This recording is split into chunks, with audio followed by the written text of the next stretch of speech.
Hey everyone, welcome to the Curvy Woodworking channel. In this video, I'm going to show you how I put together my custom chessboard for my Lord of the Rings chess set.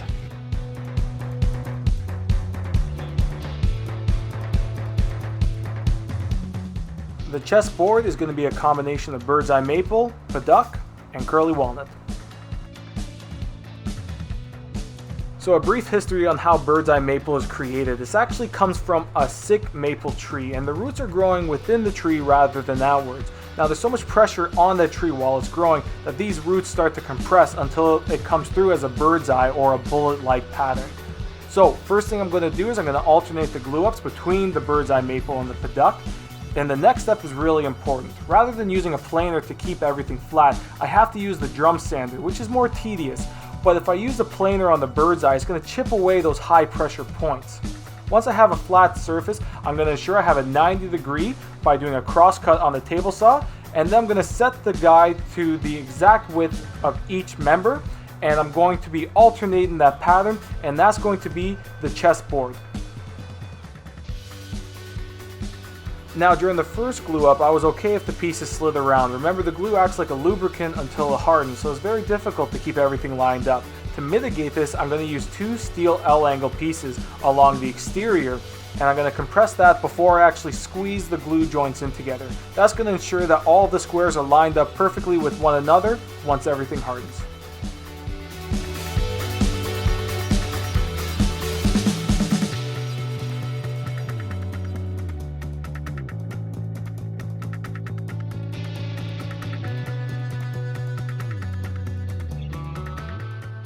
It's time to work on the walnut border that's going to be around the chess set. Okay, so with this chessboard I have to identify the end grain. I'm actually going to match up the skirt to have an end grain butted up against there. That's going to allow for the contractions of the wood so I don't have any splits coming. If I were to mix the grain going lengthwise with the end grain, it would split over time.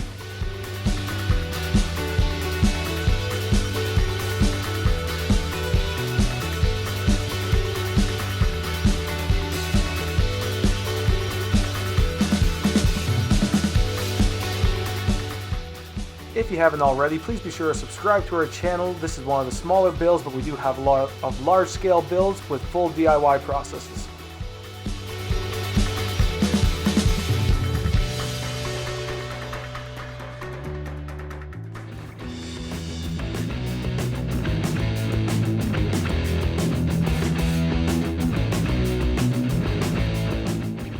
I'll be using a standard 45-degree chamfer along the top of the chess set and a simple round over bit along the bottom.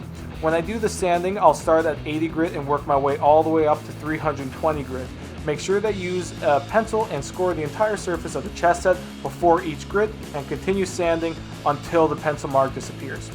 I'm also going to be using an Osmo Oil high gloss wax, so I'll apply it across the entire surface, let it sit for approximately 10 to 15 minutes before I wipe off the excess. This chess set is going to have a total of 2 coats across the surface to ensure that there's no scratches over time.